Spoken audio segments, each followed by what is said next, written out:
Olá pessoal, tudo bom? Vamos hoje dar início à aula de número 6, Lenin, a Revolução Russa. Eu quero pedir desculpa porque terça-feira eu não pude gravar, então mas foi bom porque eu ia falar sobre eleições e tinha algo que precisava acontecer primeiro antes que eu pudesse falar, então na terça-feira eu vou estar colocando esse vídeo aí, tá bom? Aula de número 6, Lenin, a Revolução Russa. Quero agradecer aqui ao tradutor Direito Vegano que me recomenda lá no canal dele. Quero também agradecer ao inscrito aí, o Fabiano. Tava pedindo vídeo aí, tava sentindo falta. Isso é bom porque motiva a gente a fazer mais esse trabalho. Isso é importante.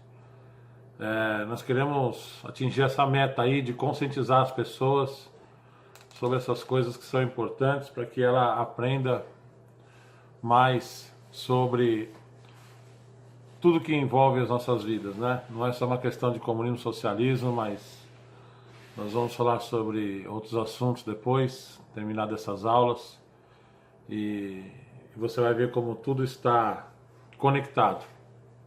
Pois bem, vamos ao que interessa, né? Hoje nós vamos começar com uma frase, mas antes eu quero lembrar você que você pode questionar, você pode perguntar, participe, fale no comentário. Se você não entendeu alguma coisa, se você tem uma sugestão para o canal, se acha que pode melhorar, então participe aí, fale conosco, deixe seu comentário, deixe seu like, sua inscrição, compartilha, fala para os amigos que existe um canal que está ensinando essas coisas, e isso vai ser muito importante para crescer o canal. Ok, vamos lá.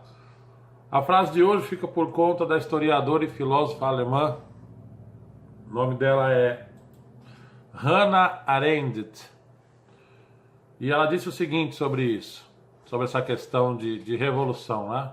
Que é o que mais chama a atenção e é o que mais atraiu as pessoas à prática do socialismo e comunismo, foi essa questão de fazer uma revolução. As pessoas estavam insatisfeitas com várias coisas e viu nessa questão de revolução uma desculpa, vamos colocar assim, né? Para que possa se revoltar contra o governo estabelecido e depois fazer todo tipo de barbaridade em nome dessa revolução. Muitos defendem isso dentro da revolução, mas eu não vejo dessa forma, né? Mas os comunistas, de uma forma geral, não são todos, mas defendem isso, que a revolução tem que ser através de uma luta armada, uma revolução através das armas, e isso nunca funcionou de forma plena na história do mundo. Então é por isso que socialismo e comunismo, na tese, na teoria, é uma coisa que pode ser muito bonita, muito atraente para quem ouve pela primeira vez, principalmente o jovem. Ele acha que aquilo é um conjunto de ideias muito bonito, muito coeso, que faz muito sentido para ele. Ele se identifica com aquilo, porque ele acha isso muito justo, mas na prática não é assim. E não tem sido assim e não vai ser assim no futuro. Por quê? Porque não é o comunismo e nem capitalismo e nem nenhum ismo que vai resolver as questões mundiais. É o ser humano. Se o ser humano não se transformar, não vai acontecer nada. Vai continuar trocando um líder ganancioso, egoísta, cheio de maldade por outro. E isso vai ficar se repetindo por toda a história. Então não adianta nada. Então vamos lá. O que a Hannah Arendt disse sobre essa questão de revolução? Eu queria que você pensasse sobre essa frase, que ela é muito inteligente. E eu quero que você me fale nos comentários o que você entendeu dessa frase. Qual é a compreensão que você teve? Ela pode parecer uma coisa, mas ela é outra, viu? A Hannah disse assim: o revolucionário mais radical se torna um conservador no dia seguinte à revolução. Boa frase, né? Então, marque aí essa frase, depois volta o vídeo e você vai ver o que ela realmente significa. Pois bem, vamos lá para a revolução então. Primeiro vamos para o Lenin, né? Sem o Lenin não tinha a revolução, apesar que ela acho que ela ia ocorrer de um jeito ou de outro, mas talvez não acontecesse de um jeito tão forte como foi através de Vladimir Lenin. Pois bem, Lenin foi um homem que fazia parte do partido bolchevique. Então, lá para os idos de 1900, 1905, estou dando uma olhada aqui no meu rascunho, meu roteirinho. Nessa época, existia um governo que era o governo dos czares. Né? A Rússia era um país que vivia num sistema meio que de feudalismo ainda. Mesmo depois da Idade Média, acho que foi um dos últimos países aí que ainda mantinha um sistema semelhante ao feudalismo, mesmo já no século XX. É um absurdo, né? Muito atrasado. Então você imagina aí que o povo vivia com dificuldade, e muita dificuldade, problema de fome, um inverno rigorosíssimo em certas regiões, chegando a menos 40, menos 50. Então, não é fácil viver na Rússia, principalmente naquela Rússia daquela época. Bom, então o que aconteceu? As coisas podiam ser diferentes e podiam ser melhores, sim, poderiam.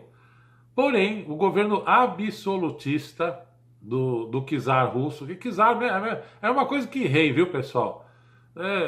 Às vezes, vamos simplificar as coisas, né? É um nome muito bonito aí, czar vem lá de César, né, da Roma antiga, mas é o mesmo nome que se dá também na Alemanha, que chama Kaiser, mas é a mesma coisa. É como se fosse um rei que manda em tudo, entendeu? Ele é o chefe do Estado, ele é o chefe do governo. Pra você ter uma ideia, nem Constituição tinha na Rússia naquela época, tá? Isso faz pouco tempo atrás, nós estamos falando de 100 anos atrás, mais ou menos. Tá? 110 anos, pouco tempo atrás. Então, o que aconteceu? Esse camarada, ele não ouvia o povo. E você já sabe o que vai acontecer com uma pessoa que oprime o povo, não atende às necessidades da população, né? Minha vida está muito boa, eu vivo num palácio, né? Que era a dinastia dele, lá da família dele, era passado de pai para filho, família dos Romanov. E o que você acha que aconteceu, né? Não precisa nem pensar muito. Nessa época, existiam dois partidos lá, só dois. Os mencheviques, que significa minoria, e os bolcheviques, que significa maioria. Os mencheviques era liderado por um homem chamado Julius Martov, e os bolcheviques era liderado por Vladimir Lenin, né? E tinha diferenças entre eles, era o seguinte: os mencheviques era meio escola fabiana, né? Aquela coisa de um socialismo gradual, vamos colocar assim, né? Devagarzinho a gente vai colocando na sociedade. Não, e os bolcheviques pensavam ao contrário, né? Lógico. Eles achavam que é só na base da revolução, da revolta armada, que as coisas iam acontecer, certo? Passou algum tempo, aí o czar achou que Vladimir Lenin, que era dos bolcheviques, tinha ideias muito perigosas, muito ameaçadoras, revolucionário demais, né? Um cara que não tinha muito escrúpulo para poder realizar a sua revolução. Então ele achou que a melhor decisão seria o quê? A melhor decisão é mandar ele embora. Vamos isolar, vamos mandar ele para outro país. E ele foi para o exílio. Então, nesse período, houve algumas manifestações populares tentando mudar essa situação que a Rússia vinha vivendo, né? Problemas que houve com uma guerra com o Japão, que foi um fracasso, muitos morreram, a questão da fome, a questão do inverno rigoroso. Então, se você colocar todas as coisas juntas, né, era um cenário caótico, era um cenário terrível. E havia manifestações que ocorreram nessa época. Teve uma das manifestações, que depois ficou conhecida como Domingo Sangrento, né? Eles foram se manifestar mas pacificamente, não era nada armado, não. Eles só queriam pedir uma constituição, né? Pedir uma mudança de vida, pedir uma uma melhora nas condições de trabalho, né? E o czar simplesmente mandou o exército matar todos eles, né? E aí, como é que você acha, que você acha que a insatisfação do povo só aumentou, né? Lógico.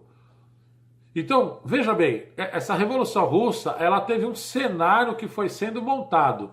Tudo foi, né, sendo encaminhado para que essa revolução acontecesse. Uma insatisfação cada vez maior, uma condição de vida, uma qualidade de vida cada vez pior.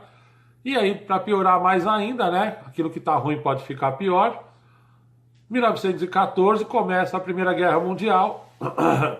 E mesmo o povo apelando e dizendo para o czar não entrar nessa guerra, porque a Rússia não tinha condição para isso, ele achou melhor entrar. Entrou na guerra, milhares e milhares e milhares morreram naquela guerra, até que, inclusive um pouco antes disso, ele tinha prometido, ele viu que a insatisfação era algo, o czar, né? Ele tinha prometido uma constituição para o povo, né? E no final das contas ele acabou foi desfazendo o parlamento, ele fez tudo o contrário do que prometeu. Então, o cara só fez besteira, entendeu? Então, foi mais ou menos o que aconteceu lá na Revolução Francesa, né? Um rei rico que abusava do povo e o povo ficou de saco cheio e acabou indo para a revolução, acabou indo para o desespero, né? Então ele cavou a própria sepultura, vamos dizer assim, né? Então, isso é literal, viu, pessoal? Não é figurado, não. Porque quando a Revolução estourou, antes disso, o irmão de Lenin já tinha tentado, né, explodir a carroça, lá, a carruagem lá do czar. Mas ele não conseguiu. Fracassou lá na tentativa dele. Foi preso e tal, e morto. E o Lenin estava no exílio. Mas ele voltou do exílio, né? Ele acabou voltando do exílio e ele faz o quê? Lógico, ele vem com uma mensagem, né, de marxismo, de socialismo, de que todo mundo podia viver igualmente, de que ele ia atender às necessidades do povo, né? Ele veio com o seguinte slogan quando ele voltou, né? Paz, pão e terra. E esse slogan atendia às necessidades principais do povo. Paz, porque eles queriam que a Rússia saísse da guerra, né? E pão, porque faltava alimento, era muito complicado naquela época. O czar não sabia administrar nada. Imagina um país sem leis, né? Que confusão que não era. E a questão da terra, porque a Rússia vivia com enormes latifúndios, né? E ele veio com a proposta de dividir a terra igualmente para todo o povo. É verdade que isso não foi bem isso que aconteceu, né?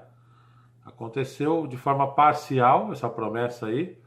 Bom, mas vamos para a Revolução em si, né? Então, essa insatisfação chegou no seu nível máximo em 1917 e liderados por Vladimir Lenin, né, tomaram o poder. Ele assumiu o poder, o Congresso achou que era importante criar um governo provisório. O Vladimir Lenin assumiu esse governo provisório, mas ele tornou o governo provisório o governo permanente, né? Porque ele agiu de forma autoritária, ele cumpriu poucas coisas do que ele tinha prometido, ele fez muito mais, ele preferiu muito mais organizar um exército, entendeu? Ele preferiu muito mais garantir o seu mandato, a sua perpetuação no poder, do que atender às promessas que ele tinha feito ao povo. Bom, quando acontece esse tipo de coisa, a gente já sabe como é que funciona, né? Vai ter guerra, não vai? Vai ter revolução, vai ter guerra civil, né? Vladimir Lenin era um camarada, se você pegar os livros dele e começar a ler, ele era daquele tipo comunista que os fins justificam os meios, entendeu? Totalmente amoral. Um camarada que, se fosse necessário matar friamente, matava. Se morreu, morreu, não importa. Qualquer tipo de atitude, de traição e de... tudo era justificável para que acontecesse a revolução. Pois bem.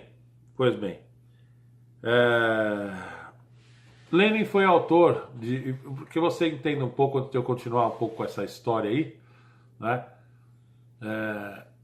Por que que ele... Nós sabemos que porque ele assumiu a Rússia como presidente é porque ele era o presidente do partido que tinha a maioria, que eram os bolcheviques, né? Mas por que que ele fez as coisas da maneira que ele fez, de forma tão autoritária, né? Era a grande oportunidade de ele implantar o governo socialista comunista da forma, vamos dizer assim, teórica, não é? Ou talvez da forma utópica, mas não, ele preferiu a forma autoritária, não é? E eu vou dar um pouco das ideias antes de continuar, através de frases que ele disse, tá? Para que você entenda melhor o pensamento desse tipo de pessoa. Ele dizia: o Estado é a organização especial de um poder, é a organização da violência. Olha aí o líder da Revolução Russa aí, ó. Sem teoria revolucionária não há prática revolucionária. Isso é verdade, né? E ele escreveu bastante antes sobre esse assunto. E os seus livros influenciaram muita gente sobre a necessidade de implantar uma revolução na Rússia. Muita gente não concordava com isso. Os próprios mencheviques, que era o partido de minoria, era um que não concordava com esse tipo de coisa. O crime é produto dos excessos sociais. Muitas vezes é verdade que em política você aprende com o inimigo. Se você não é parte da solução, você é parte do problema. Paz, terra e pão, todo o poder aos sovietes. Quer dizer, ele veio com uma proposta de paz, mas de paz não tinha nada a revolução dele. Salvo o poder, tudo é ilusão. Ditadura é o poder baseado diretamente na força e irreprimido por quaisquer leis. Quaisquer leis. Pois bem, então era um camarada que, daí você vê, né? Tudo pela revolução, para a revolução, mas na realidade era tudo pelo poder. A revolução foi só uma desculpa, né? Lenin não era o tipo de pessoa que era trabalhador, era da roça, era um operário, não. Ele sempre fez parte de uma classe intelectual dentre os pensadores da Rússia, vamos assim dizer. Estão me entendendo, pessoal? Então não é uma coisa assim que ele, não, eu sei, eu passei, eu sofri na minha pele, essa necessidade, esse pão, como os agricultores aqui da Rússia, eu passei dificuldade, eu sei o que é passar fome. Não, ele não era assim não, tá? Talvez se fosse, né, quem sabe, né? Apesar que a gente teve o Lula no Brasil, que veio da pobreza, veio do sertão nordestino, né? Em vez de ele lembrar das raízes dele, não. Ele preferiu enriquecer a família dele inteira através do dinheiro do povo. Pois bem, então vocês viram aí o pensamento de Lenin, né? Como é que era essa pessoa aí. Uma outra coisa que é muito comum no pensamento de Lenin é sobre o idiota útil. Quem inventou a coisa do idiota útil foi Lenin. Então ele falou, vamos usar o idiota útil para promover a revolução. Então, enquanto você está aí acreditando nos ideais maravilhosos e bonitinhos de Marx e Engels, né? Você está acreditando e você começou a criar uma ilusão na sua cabeça, nessa hora eu vou usar você, a sua força, a sua crença nessas coisas, para que eu ganhe a revolução. Depois você vai gemer debaixo da minha mão de ferro. Essa é a verdade. Essa é uma história que ninguém... Eu fiquei lendo aqui vários sites, né? Livros não, os livros geralmente os livros são mais fiéis. Mas eu estava vendo os sites, né? Que o povo vai no site, né? Vai na internet, né? Vai pesquisar lá. E eles escondem muita coisa, tá? Muita informação. Então parece que a Revolução Russa foi uma coisa muito romântica, né? Muito heróica. Não foi nada disso, né? Ele assassinou todos os membros da família Romanov. Eles foram assassinados.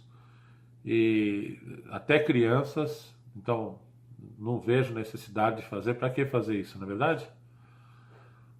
Então, daí você vê quem que é Lenin, né? Tão admirado aí por comunistas. E outra coisa, na história da Revolução, conta-se que a partir de 1921 estourou uma guerra civil. Evidente, por quê? Ele tirou o direito de propriedade privada, ele tirou terras, aliás, terras não, perdão, produção agrícola, que pertencia ao Estado agora. Você não podia ter excesso de produção, mesmo que você fosse pequeno, né? Porque o pequeno ele só produz para ele, mas se tivesse algum excesso, não é dele agora, passa a ser do governo. Então, então o que acontece? Gerou-se uma insatisfação maior ainda que do Romanov, né? Em vez da situação melhorar, né? Diz que no comecinho, lá, o primeiro ano, até que deu uma melhoradinha bem pequenininha, mas depois a coisa, o povo já estava no fundo do poço, aí descobriram que o fundo do poço tem sótão, né? Tem um porão lá, né? Perdão, falei sótão, né? Porão. Tem um porãozão lá no fundo do poço, né? Então eles foram mais para o fundo ainda, né? Então a situação da Rússia naquela época era desesperadora. Lógico, estourou uma guerra civil, evidentemente.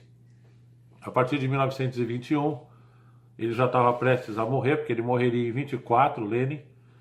E nessa guerra civil, conta-se não centenas nem milhares, mas milhões e milhões de mortos. Então, tá aí o resultado da Revolução. O primeiro governo que foi implantar o socialismo e o comunismo aí, né? Olha aí o que aconteceu. Olha que maravilha, né?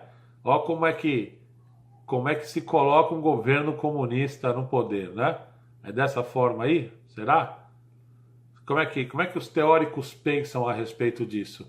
Será que Lenin não teve uma outra opção? Será que se ele não cumprisse aquilo que ele prometeu sobre paz, pão e terra da maneira correta, será que teria acontecido uma guerra civil? Será que precisava morrer milhões de pessoas? Acho que não, hein? Pensa aí comigo aí, fala nos comentários sobre esse assunto, tá bom? Bom, o que aconteceu? Depois disso, em 24, ele morreu. Em 1924, ele morreu. E começa uma disputa pelo poder, evidentemente, né? Sempre é assim, né? Todo mundo quer o poder. E dois homens se destacaram nessa época aí. Um deles era o Trotsky, tá? E outro era o Stalin. O Trotsky defendia que o socialismo e o comunismo deveria se espalhar, deveria haver uma dominação mundial. Todo mundo deveria ser socialista e comunista. E já o Stalin não, ele dizia que tinha que se fortalecer o Estado comunista, tá? O Estado comunista na Rússia.